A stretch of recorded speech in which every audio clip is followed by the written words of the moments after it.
রমজান আজকে বিদায় নেবে, বিদায় নিতে নিতে আমাদেরকে এই শিক্ষা, এই কথাগুলো বলে যায় যে আমি তোমাদেরকে যা দিয়ে যাচ্ছি হারিয়ে ফেলো না, কারণ আমি তোমাদের জন্য যা নিয়ে আসছি এটা তো কেবল আজকে দিয়ে গেলাম, কিন্তু এমন কিছু বিষয়ে আমি রেখে দিয়েছি, তুমি কিয়ামতের ময়দানে শুধু নয়, কবরে গিয়ে তুমি আমার সাক্ষাৎ পাবে, আল্লাহর সামনে গিয়ে তুমি আমাকে পাবে, জান্নাত পর্যন্ত পৌঁছে না দেওয়া পর্যন্ত আমি তোমার সাথে সাথে থাকবো, যদি আমি যা তোমাকে দিয়ে যাচ্ছি এগুলো যদি তুমি ধরে রাখতে পারো আজীবন।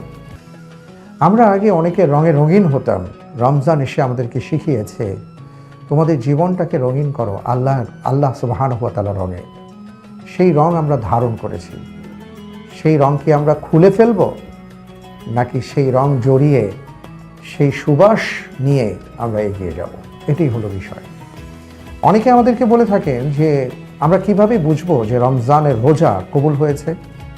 হ্যাঁ, এটা বোঝার সময় ঘনিয়ে এসেছে। এটা ঈদের দিন থেকে না, চাঁদ রাত থেকে আপনি বুঝতে পারবেন যে আসলেই রমজান আপনার কবুল হয়েছে কি হয়নি। কারণ এই রমজানের সুবাস, রমজানের প্রেরণা, রমজানের চেতনা যদি আপনার সাথে থাকে, আপনি যদি অনন্য মানুষে পরিণত হতে পারেন, আপনার জীবন যদি পরিবর্তিত হয়ে থাকে আল্লাহ তাআলার পথে, তাহলে এই রোজা আপনার জীবনে সার্থক, আপনার রোজা কবুল হয়েছে। কিন্তু যদি ব্যাপারটা এমন হয় সব ভুলে গেছি, রমজানে কত কষ্ট করেছি, সিয়াম সাধনা করেছি, কিয়াম সাধনা করেছি, সব হারিয়ে ফেলেছি, আগে যা ছিলাম তাই হয়ে গেলাম, তাহলে বুঝতে হবে এই রমজান আমাদের জীবনে কাজে আসেনি। Jugantor super fresh drinking water রমজানের আলোর সম্পূর্ণ পর্ব দেখুন যুগান্তর ডিজিটালে।